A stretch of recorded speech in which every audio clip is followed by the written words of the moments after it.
تو یہ بھی ادھر بھی کچھ ایسا ہی کام ہوا. تو کیا سر امریکہ سوویت یونین نہیں بنتا جا رہا ہے جس کے سوویت یونین کا ساتھ ہوا تھا کہ انہوں نے اسٹنگر میزائل سے اور راکٹ لانچر سے جو ہے 1800 ان کے ٹینک تباہ کر دیے تھے اور بعد میں ایک حوالے سے دونوں ایک ہے. زوال اندر سے پھوٹتا ہے. سوویت یونین کو باہر سے کسی نے تباہ نہیں کیا تھا, اندر سے تباہ ہوا تھا اور وہ اپنی غلطیوں کی وجہ سے, مگر آج ہمارا وہ سبجیکٹ نہیں. بات کیا ہے میاں صاحب؟ بات یہ ہے کہ چائنا نے اور چائنا کی ٹیکنالوجی نے, اے آئی نے اور ان مینڈ جو وہیکلز ہیں, ان مینڈ وہیکل جسے آپ ڈرون کہتے ہیں, انہوں نے جنگ کا نقشہ بدل دیا. کچھ عرصہ پہلے آپ کو یاد ہوگا کہ روس کے اندر دور تک انہوں نے دیکھا کہ کہاں جہاز کہیں الاسکا کے پاس, کیا کہتے ہیں, سائبیریا کے پاس پڑے ہوئے تھے, تو وہ تباہ کر دیے تھے یوکرین نے. اب بات یہ ہے کہ جو ایک بات کرنل مکریگر نے کہی ہے یا کسی اور نے کہی ہے, اس نے کہا ہے کہ امریکہ کے پاس بہترین دنیا کی آرمی ہے 20ویں صدی کی جنگ لڑنے کے لیے. 21ویں صدی کا وار فیئر چینج کر دیا ہے, اور اس میں ایک اعزاز ہمیں بھی جاتا ہے, ایک اعزاز ہمیں بھی جاتا ہے کہ یہ جو مئی کے جنگ کی چند گھنٹوں کی جنگ تھی, چند منٹوں کی جنگ تھی, ان چند منٹوں کی جنگ میں دنیا نے, وار فیئر نے, ملٹری اسٹریٹجی نے ایک عہد سے نکل کے دوسرے عہد میں قدم رکھ لیا. آپ نے نقشے کی بات کی ہے, نقشہ بدلنے کی بات کی ہے, یہ جنگ کا انجام تو ہونا ہے. ابھی میں ایک خبر پہلے رکھتا ہوں آپ کے سامنے سر, پھر میں آپ سے رہنمائی چاہوں گا کہ یوکرین نے اپنے ڈرون جو ہیں وہ بھی بھجوا دیے ہیں اور فوجی بھی بھجوا دیے ہیں. پھر سر دوسری بات یہ ہے کہ کیا جب یوکرین ایسا کرے گا تو کیا روس بھی جو ہے تو وہ بھی انٹری ڈالے گا؟ ظاہر ہے روس کی اور یوکرین کی جنگ لگی ہوئی ہے. اور یہاں پر خبر یہ ہے کہ جو ڈونلڈ ٹرمپ ہیں انہوں نے چین کا دورہ کرنا تھا, وہ اسی لیے انہوں نے منسوخ کیا ہے اور مؤخر کیا ہے کہ کہیں وہ جاتے ہوئے ہٹ بھی ہو سکتے ہیں اور اس خطرے کے تحت جو ہے وہ مؤخر ہو سکتا ہے. اور دوسرا انہوں نے یہ کیا کہ اب پتہ نہیں کیا ہونے والا. تیسرا سر جو نقشے کی آپ نے بات کی, مشرق وسطیٰ کا نقشہ کیا ہونے والا ہے؟ کیا وہاں کی وہ بادشاہ حکومتیں اسی طرح رہیں گی؟ مشرق وسطیٰ اسی طرح رہے گا؟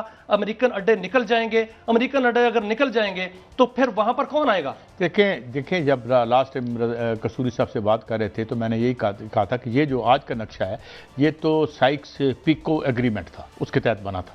یہ فٹے رکھ کے نا لیکیں مارتی ہیں عراق ہو گئے ہو, یہ نہیں رہے گا. اب اس میں سب سے خطرناک پرسپیکٹیو آپ کو دینے لگا ہوں, وہ کیا ہے؟ اگر اس جنگ کو آگے لے کے جاتے ہیں, اس جنگ کو یہ اگر آگے لے کے جاتے ہیں, ابھی ویسے ایئر مارشل صاحب نے جوائن کر لیا مگر یہ بات ایک لمحے میں ختم کر لوں, اس جنگ کو اگر آگے یہ لے کے جاتے ہیں اور یہ ساری آئل ریفائنریز اور واٹر ڈیسیلینیشن پلانٹ تباہ ہوتے ہیں, تو میں آپ کو بتاؤں ایک بھی منارکی سلامت نہیں رہے گی. اور یہاں پہ ریپبلکنز بنتی ہیں, کیا بنتا ہے کیا, اس کا پورا نقشہ بدل جائے گا. اور نقشہ ایک حوالے سے بدلے گا کہ یہاں کی جو شخصی یعنی آٹوکریسیز ہیں یا ڈکٹیٹرشپس ہیں وہ ختم ہو سکتی ہیں. ہمیں جوائن کیا ہے جناب ایئر وائس مارشل ریٹائرڈ اعجاز محمود ملک صاحب, thank you very much for your time.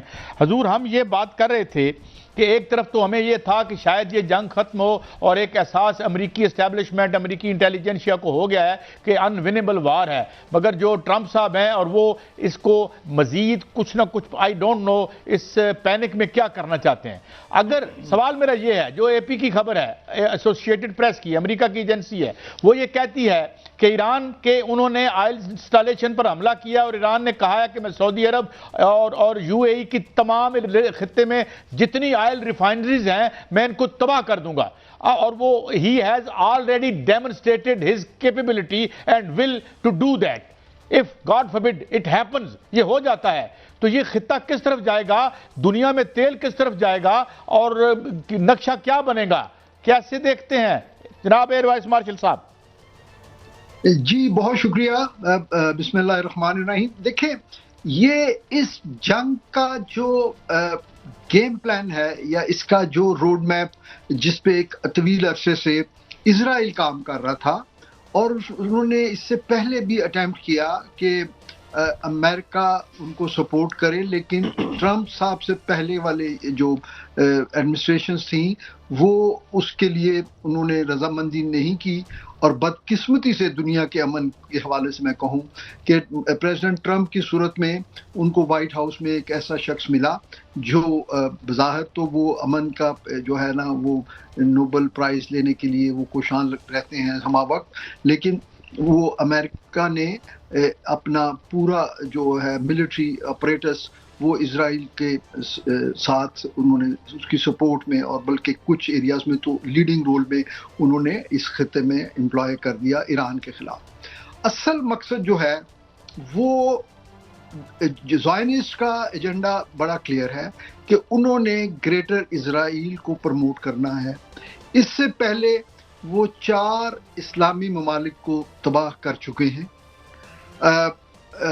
جو ایران اور ایران کی پراکسیز ان کے لیے اب سب سے بڑا خطرہ تھیں، اب بھی ہیں، کیونکہ باقی جو عرب ممالک ہیں وہ یا تو کچھ نے اسرائیل کو تسلیم کر لیا ہے، کچھ ابراہیمی ایکارڈ میں ان کے ساتھ شامل ہو گئے ہیں، اور کچھ جو ہیں وہ غیر اعلانیہ طور پہ وہ ہمیں اسرائیل اور امریکہ کی سپورٹ کرتے ہوئے نظر آتے ہیں. تو ایران کو ختم کرنا ان کے اس گریٹر اسرائیل کے پلان کا ایک حصہ ہے، لیکن بدقسمتی سے اس کے لیے جو انہوں نے اپنی پلاننگ کی، اس میں سب سے بڑا ان کا جو ایک مقصد تھا وہ رجیم چینج تھا. اس کے لیے انہوں نے بہت ساری اسیسینیشنز کی، لیکن ان شہادتوں کے باوجود وہ ایران میں نہ تو اب تک اور نہ آنے والے دنوں میں وہ اپنا رجیم چینج کا مقصد تو وہ پورا نہیں. مارشل صاحب، آپ نے ایک سازش کا ذکر کیا ہے اور ایک سازش اور بھی ہوئی ہے، وہ آج اس کی خبر جو ہے وہ سامنے آئی کہ ایک خاتون گرفتار ہوئی، خودکش خاتون. تو اس سے جو ہے وہ لائبہ ان کا نام ہے، ان کو جب انویسٹیگیٹ کیا گیا تو پتہ چلا کہ اس کے پیچھے فتنۃ الہندوستان ہے اور فتنۃ الخوارج ہیں اور بلوچستان یکجہتی کمیٹی ہے. یہ تینوں ایک ہی لڑی میں جو ہے وہ پروئے جا چکے ہیں، کیونکہ فتنۃ الہندوستان جو ہے وہ گمراہ کرتا ہے اور فتنۃ الخوارج جو ہے وہ برین واشنگ کرتے ہیں، اور جو بلوچستان یکجہتی کمیٹی ہے ان کے ایک ڈاکٹر جو ہے وہ ان کو ٹریننگ دیتی ہے، اور وہ باقاعدہ طور پر ان کا جو ہے وہ بیان سامنے آیا.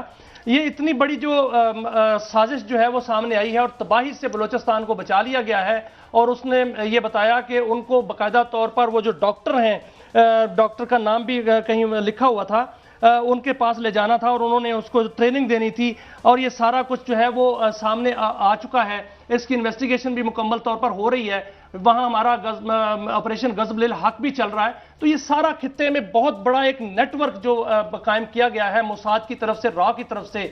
اس کو کاؤنٹر کرنے کے لیے پاکستان نے جو اسٹریٹجی اپنائی ہے اس کے حوالے سے کیا کہیں گے؟ جی دیکھیں، پاکستان کی اسٹریٹجی کہ میں بالکل آپ کے سوال کا جواب دیتا ہوں، لیکن آپ ان چیزوں کے ٹائمنگز دیکھیے کہ 27 فروری کو پاکستان افغانستان کے ساتھ ایک اوپن جنگ جو ہے وہ شروع ہو جاتی ہے. اس کی ساری بساط جو ہے وہ اس طریقے سے بچھائی جاتی ہے بھارت اور اسرائیل کی طرف سے کہ پاکستان کو افغانستان کے ساتھ انگیج کیا جائے. بلوچستان میں خاص طور پر وہ ان کا جو ایران کو تباہ کرنے کا جو پلان ہے، اس میں امریکہ یا اسرائیل کبھی بھی اپنے سولجرز تو وہ زمین پہ لانے کی حماقت نہیں کریں گے، کیونکہ وہ تو ایک اوپن جو ہے نا ڈیتھ ہے ان کے لیے. تو وہ اس سے بچنے کے لیے انہوں نے کردوں کو جو ہے اکسایا، اور ایک ان کے ذہن میں یہ بھی ہے کہ ایرانی بلوچ اور جو پاکستان کے جو کچھ بلوچوں کو اس طریقے سے استعمال کیا جائے کہ ایران پر جو ہے یہاں سے جو ہے وہ بھی در اندازی ہو. تو اب آپ دیکھ لیجئے کہ اس ساری سازش کے پیچھے ٹائمنگز کس طرح ہیں کہ اس کے ساتھ فوراً ہی ایران پہ حملہ اور وہ ساری چیزیں ہمارے سامنے ہیں.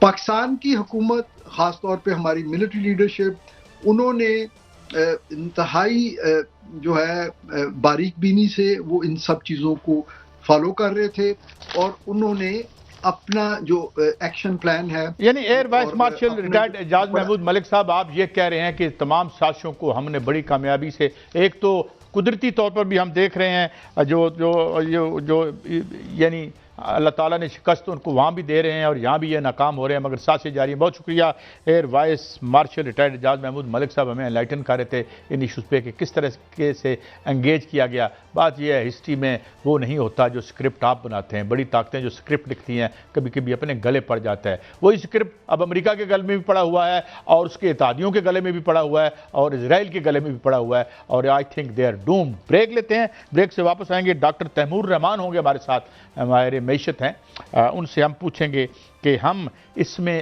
آگے ہمارا کیا مستقبل ہے, وار اکانومی کیا ہے, اور what is the political economy of war یہ جو ہو رہی ہے, and what could be the possible out comes and changes after all دس. ایک بریک کے بعد.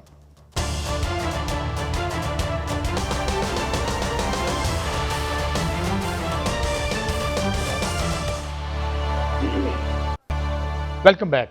ناظرین, ہمیں جوائن کیا ہے ڈاکٹر تیمور رحمان, ماہر معیشت ہیں, تدریس سے وابستہ ہیں. بہت شکریہ ڈاکٹر صاحب, آپ نے ہمیں ٹائم دیا. ڈاکٹر صاحب, یہ جو پولیٹیکل اکانومی آف وار پہ میں بعد میں سوال کروں گا, مگر ایک سادہ سا سوال ہے.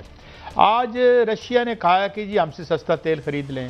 اس سے پہلے کئی دفعہ اس پلیٹ فارم سے آپ کے ساتھ بات ہوتی رہتی ہے کہ یار ایران سے ہم لے لیں, بیڑا غرق کر دیا, بھرکس نکال دیا, اور بتایا جاتا ہے 355 روپے میں غالب رائے یہ ہے. اور میں نے جو ڈیفینڈ کرتے ہوئے دیکھا ہے حکومتی عمائدین کو کہ یہ 55 روپے کا فائدہ سیدھا جو ہے سنا ہے آئل مارکیٹنگ کمپنیوں کو پہنچ گیا, because they have already bought that on cheaper price, اور وہ سلیب کر دی.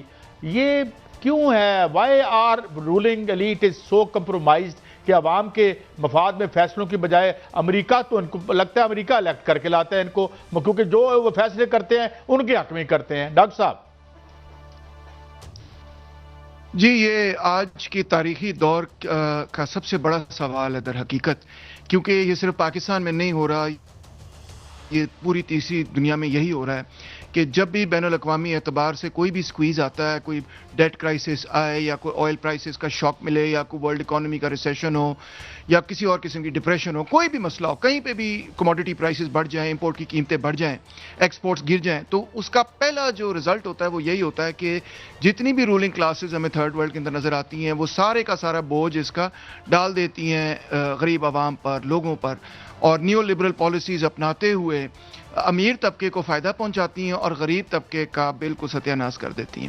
تو میں تو اس کو اس نقطہ نظر سے دیکھتا ہوں کہ در حقیقت تاریخ میں ہم ایسے موڑ پر پہنچ چکے ہیں کہ جہاں پہ ہمیں نہ صرف ان کی نیت پہ سوال کرنا چاہیے, جو کہ اکثر لوگ کرتے ہی ہیں, بلکہ ہمیں اس سے بڑھ کر سوال یہ کرنا چاہیے کہ نیت کا مسئلہ نہیں, شاید یہ پورے ڈھانچے کا مسئلہ ہے کہ جو گلوبل پولیٹیکل اکانومی کا سٹرکچر ہے اصل میں اس میں پرابلم ہے. جی میاں صاحب. ڈاکٹر صاحب, ابھی جو خبر آ رہی ہے, بلوم برگ میں نے یہ خبر دی ہے کہ سولر نے پاکستان کو بچایا ہے. جو خلیج میں جنگ لگی ہے اس میں توانائی کے بحران سے جو سولر پر بڑھتا ہوا رجحان ہے, اور اس وجہ سے رواں مالی سال میں جو درآمدات ہیں اس کی آئل کی, وہ $6 ارب تک پاکستان جو ہے وہ اس سے بچت ہوگی. تو جو 32,000 میگا واٹ کا سولر جو ہے وہ امپورٹ ہو چکا ہے, آپ کیا دیکھتے ہیں کہ اسی طرح سولر کا جو بڑھتا ہوا رجحان ہے وہ بھی جو ہے وہ انسٹال ہو جائے گا تو ہماری ایک کیپیسٹی بڑھ جائے گی؟ اور حکومت کیوں اس طرف توجہ نہیں دے رہی کہ اس طرح کے ذرائع جو ہیں وہ استعمال کیے جائیں؟ اور جو روس نے ہمیں آفر کیا ہے کہ پیٹرول اور ڈیزل جو ہے وہ سستے داموں وہ دے سکتا ہے, تو ہم وہ کیوں نہیں لے رہے, بجائے اس کے کہ ہم باقاعدہ طور پر UAE کی جانب جائیں, گلف کنٹری کی جانب جائیں اور $109 فی بیرل پر جو ہے پیٹرول خریدنے کے پر مجبور ہوں؟ جی, پہلے ہی بات تو آپ نے بالکل صحیح کہی کہ جہاں تک اس چیز کا تعلق ہے کہ تیل خریدنے کا معاملہ ہے تو ڈیفینیٹلی ہمارا اور ایران کا آپ جانتے ہیں ایک معاہدہ ہے اس حوالے سے, اور جو کہ 2014 کے اندر ہم نے وائلیٹ کیا, انہوں نے وائلیٹ نہیں کیا, اور وہ یہ تھا کہ ایران پاکستان انڈیا پوری آئل پائپ لائن بنے گی, اور اس میں ہمیں مطلب ان گنت فائدہ تھا. مگر امریکہ کی پریشر کی وجہ سے, یہ نیشنل اسمبلی کے فلور پہ ڈیبیٹ ہوئی, امریکہ کی پریشر کی وجہ سے ہم نے کہا نہیں چلیں ہم پائپ لائن نہیں بناتے, مگر ہم چوری چھپے جو ہے ان سے تیل خرید لیں گے. چوری چھپے تیل خریدنے کی کیا ضرورت ہے, پائپ لائن بنائیں, امریکہ پہ واپس پریشر ڈالیں, ایک اس آزاد ملک کا یہی تو فرض بنتا ہے. دوسرا معاملہ ہے سولر کا. سولر کا جو المیہ ہے وہ یہ ہے کہ آپ اور میں کتنی ڈیبیٹ کرتے رہے کہ حکومت کے اہلکار یہ کہتے رہے کہ جی سولر جو ہے نا وہ بجلی کا سارا معاملہ خراب کر گیا, کیونکہ کنزیومر جو ہے سولر پہ چلا گیا, وہ گریڈ سے خریدتا نہیں, گریڈ پہ پریشر آ گیا, اس وجہ سے کیپیسٹی پیمنٹ بڑھ گئی ہے وغیرہ وغیرہ. ہر وقت سولر پہ الزام لگایا جاتا تھا کہ ان کی وجہ سے جو گریڈ پہ لوگ ہیں وہ بھی زیادہ پیسے دے رہے ہیں. آج بات کرے حکومت, آج دیکھیں $6 بلین ڈالرز کا پاکستان کو فائدہ ہوا ہے کیونکہ لوگوں نے سولر لگایا ہوا ہے. اور سولر نہ لگا ہوتا تو اس وقت اتنی بڑی، اس سے بھی بڑی اکنامک ریسیشن ہوتی جی، ابھی بھی ہو رہی ہے، مگر اس سے بھی بڑی اکنامک $6 بلین کا اور مزید نقصان ہو جاتا. تو میں تو ہمیشہ ایڈوکیٹ یہ کرتا رہا ہوں کہ پرانی ٹیکنالوجی سے نمبر 1 تو نئی ٹیکنالوجیز پہ شفٹ کرنے کی ضرورت ہے. نمبر 2 معاملہ یہ ہے کہ ابھی تک وہ جو آئی پی پیز کے کانٹریکٹ لے کے بیٹھے ہوئے ہیں، جو کہیں پہ فوسل فیول سے چلتے ہیں تو کہیں پہ ڈیزل سے وہ چلتی ہیں، تو کہیں کسی آئل سے چلتی ہیں، تو کہیں کسی آئل سے چلتی ہیں، they are totally out of date.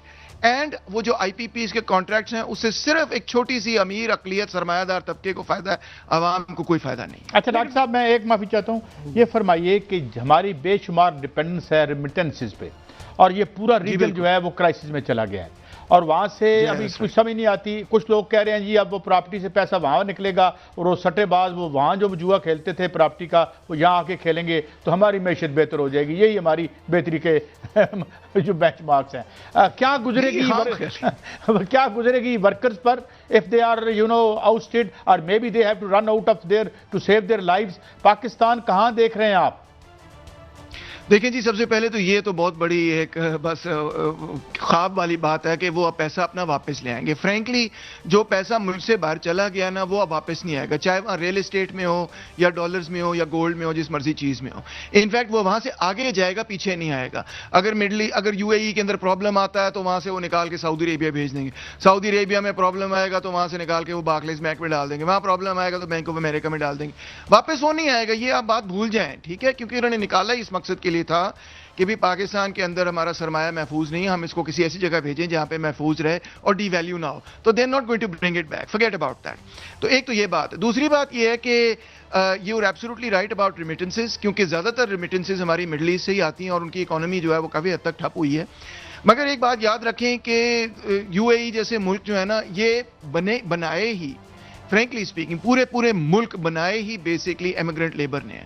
جو یہاں سے لیبر گیا انہوں نے پوری سوسائٹیز کو ڈیولپ کیا. لیکن ڈاکٹر صاحب میں یہی چیز جو ہے وہ آپ کے سامنے رکھوں گا. آپ نے کہا کہ پیسہ باہر جائے گا، مزید آگے جائے گا، واپس نہیں آتا، اس میں کوئی شک نہیں. لیکن جو مڈل ایسٹ پورا ہے وہ تو آگ لگی ہوئی ہے. وہاں پر یو اے ای ہو، سعودی عرب ہو، قطر ہو، کویت ہو، بحرین ہو، وہاں پر تو لوگ جو ہیں وہ افراتفری مچی ہوئی ہے اور بینک بند ہو رہے ہیں، ادارے بند ہو رہے ہیں، اور ایک ایٹمی طاقت ہے وہ ہے پاکستان. تو کیا وہ پیسہ محفوظ تو پاکستان میں ہی ہو سکتا ہے کیونکہ ایٹمی پاور پاکستان ہی ہے؟ تو کیا پاکستان میں وہ پیسہ آ کے یہاں پر محفوظ ہوگا اور لوگ جو ہیں وہ اس اعتماد پر پیسہ واپس لائیں گے؟ نہیں سر، پیسہ جو ہے نا وہ ایٹمک پاور سے محفوظ نہیں ہوتا.